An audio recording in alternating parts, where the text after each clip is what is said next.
আজকে 7-8 দিন যাবত হয়ে গিয়েছে, আমার জ্বর কমতেছে না। তাই ডাক্তারে অবশেষে আমাকে পরীক্ষা দিল 2টা। আমি চলে আসলাম ডায়াগনস্টিক সেন্টারের মধ্যে। এই যে আমাতে উনি সব ধরনের রিপোর্ট দেখে পরীক্ষা নেবে, এখন আমার রক্ত নেবে। রক্ত নেওয়ার জন্য আমি চলে আসলাম ওনার চেম্বারের ভিতরে। তো আমি একদিকে মোবাইলটা রেখে একদিকে বসে পড়লাম। উনি আমার হাতের মধ্যে পাইপ দিয়ে রাবারে এডে বেঁধে দিচ্ছে, হাত মুট করতে হবে বলতেছে। উনি আমার রক্ত নেবে, রক্ত নিয়ে পরীক্ষা করবে, কোনো সমস্যা আছে নাকি সেটা রিপোর্ট দিবে কয়েক ঘন্টা পর। তো হাতটা আমি মুট করে রেখে নিলাম। উনি ইঞ্জেকশন ঢুকাইয়ে আমার কাছ থেকে এখন কিছু পরিমাণ রক্ত নিয়ে নেবে পরীক্ষার জন্য। ইঞ্জেকশন ঢুকিয়ে দিল, রক্ত নিয়ে নিচ্ছে উনি।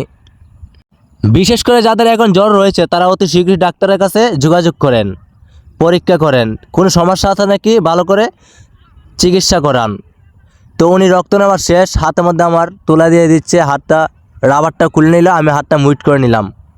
কয়েক ঘন্টা পর আমাকে রিপোর্ট দিবে। তো এই হইল অবস্থা, শরীরটা এত খারাপ লাগতেছে, কোনো কিছুই ভালো লাগতেছে না, খুব খারাপ লাগতেছে। এইটা হলো ডাক্তারের ভিতরের চেম্বারের দৃশ্য।